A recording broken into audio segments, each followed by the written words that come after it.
Hey, welcome to A Game for Your Thoughts. Today we're talking about Bioshock Infinite. So Bioshock Infinite is the third game in the Bioshock series and actually takes a big step away from the previous two entries, while still holding a lot of the same big heavy themes and world building that the previous two games set up. So let's talk about Bioshock Infinite. So the story of Bioshock Infinite follows this man named Booker DeWitt as he goes to this city in the sky called Columbia to find this girl named Elizabeth. And when he gets there, he finds that Columbia is not the utopia that it seems. It's a little bit more of a dystopia, and there's a little bit more going on than what appears. So I would say that Bioshock Infinite probably has the best story out of all three of the Bioshock games. My biggest thing is that the main character has a little bit more personality. Between Jack and the Big Daddy in the previous two games, Booker has a lot more personality and a little bit more to say. Well, he isn't the perfect character. I think that makes it even better. He's a flawed character. He's definitely got his flaws. He's got this dark past that we learn about more as we go on throughout the game. And I really like how it builds upon this and uses it to its advantage. This game also has tons of side characters too, specifically Elizabeth being one of the main side characters. She just has this really cool mystery to her,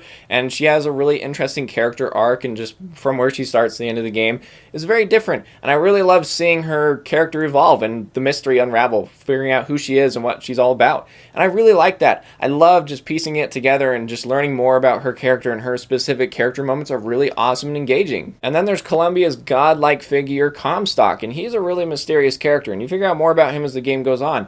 But I definitely wish he would have been a little bit more present. He does feel like a threat, but he doesn't feel as much of a threat as I think he could have been. And I really would have liked to see a little bit more Comstock, but his play into the story is very interesting in this triangle of characters between Elizabeth, Booker, and Comstock. It was very, very interesting. And I love just seeing the interactions between these characters. Specifically, Booker and Elizabeth are fantastic interactions. Their dialogue is written very, very well. And it's really interesting just storytelling. Like I said, this dialogue is very well written. I loved Elizabeth's dialogue. She had fantastic dialogue, and a lot of it had a lot of foreshadowing and double meanings to it, especially once you know the twist and kind of the confusing ending of this game, which I won't spoil here. Like I've said in my Bioshock 1 video, I'll do a big Bioshock spoiler video, which will probably come out after this one.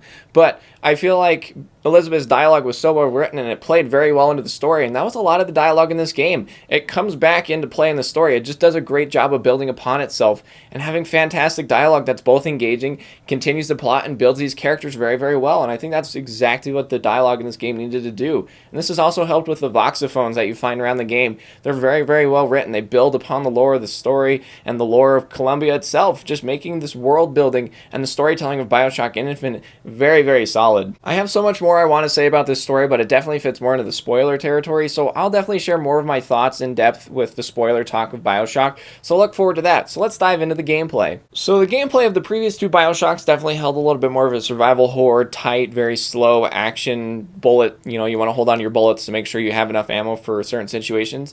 I definitely feel like Bioshock Infinite took this and kind of went in a new direction with it. It made it feel a little bit more free, a little bit more open, very smooth, very fast, and it was very exciting. This is helped by a few different factors. First, just the gunplay itself. It just is very smooth. The variety of weapons it gives you are fantastic. I like how this game handled the weapon system. You can only have 2 weapons at a time, and it kind of lets you mix and match depending on what's play style you want. Me personally, I picked the hand cannon and the carbine. I just really like that combination. Both those guns were really fun to play with. But if you want some long range and short range capabilities, you have that with sniper rifles and a shotgun, or if you want heavy shooting with a machine gun and then some long range with the sniper rifle, you just can kind of mix and match, and I really like that, as it just let you kind of offer a few different play styles based around what you wanted to do. The next factor is the skyline system. I loved the skyline system. It was really, really well done, and it just really opened up the levels of Columbia. And the battle arenas, when you get into big shootouts and stuff, it really just lets this level design really shine and let the gunplay just really carry the game. It does a fantastic job of just really opening up the areas and leads to some really awesome set pieces and action moments. The biggest thing about the skyline system, though, is if it didn't work, this game would fail. This game would really crash hard, but the skyline system does a fantastic job of just really making for some fantastic level design and really smooth gunplay. If the gunplay wasn't very smooth on the skyline system, it'd be terrible. You'd never want to use it. But I loved it. I thought it was fantastic. Being able to jump on and off the skylines very quickly and being able to move and shoot on the skylines was very smooth and solid. And it's made for tons of really fun, fluid gameplay that let you move around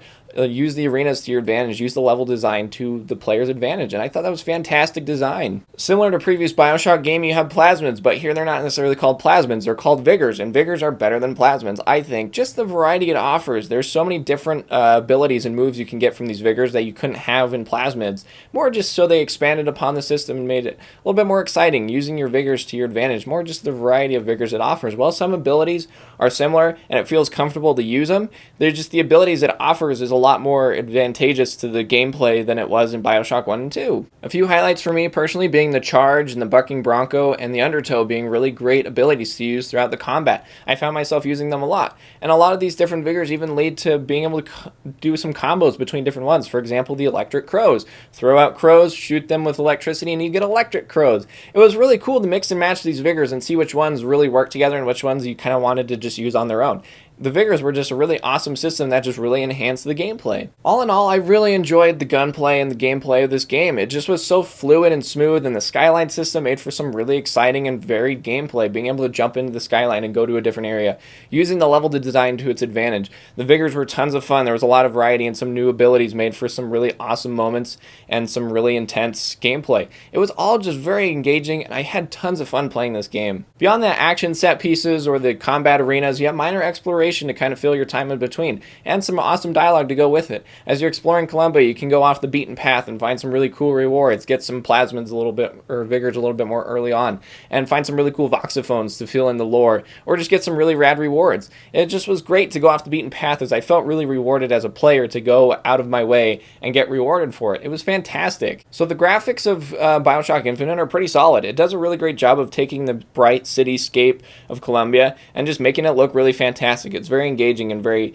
atmospheric. It does a fantastic job of just really getting you into Columbia. And as you progress in the game, the story gets darker, and the graphics and the colors and the lightings and everything like that get darker with it. And I thought that was fantastic. It just did a great job of really engaging me into the areas.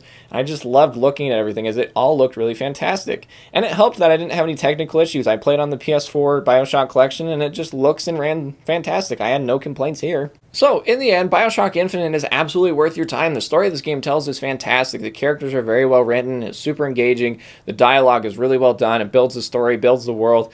Columbia is new to the Bioshock series, and it does a great job of building Columbia up as this really amazing place. And I got super invested in the lore and the characters and everything going on. And the dark themes and just the story it tells and the big twist at the end. It's all just really interesting and very, very fun to play through. And this helps with the really awesome gameplay. The gunplay is super, super smooth. The skyline system does a great job of adding a lot of variety and really letting the level design shine. The vigors are tons of fun to use, and it does some great job of just adding some variety to that gunplay. And the graphics look amazing, and I had no technical issues. So all in all, this is a fantastic gaming experience that I absolutely think you should check out. If you like storytelling games, you're going to love this. If you like really awesome, fast action, it's going to be just for you. Or if you just like really fantastic world building and just a fun game in general, this game is absolutely for you. So in the end, I highly recommend you check out Bioshock Infinite. Hey, thank you so much for watching my review on Bioshock Infinite. This game was tons of fun to play, and I can't wait to talk spoilers. So go and check out my spoiler video on the whole series. That'd be fantastic. So if you liked what you see here and you want to see more, don't forget to hit like, subscribe, and the bell to get notified every time I post a new video. That would be awesome. And while you're down there in the comments, let me know, what's your favorite Bioshock game? Bioshock 1, 2, or Infinite? I personally like Infinite. I thought the story was really well done, the gameplay was awesome, and I just really enjoyed my time with it, and I can't wait to dive back into it. So let me know what you like about Bioshock. And thank you so much for watching the video. If you want to check out more of my stuff, head over to twitch.tv/agameforyourthought. I'm streaming there all the time. I'd love to see you there. So thank you so much, and we'll catch you guys next time on A Game For Your Thoughts.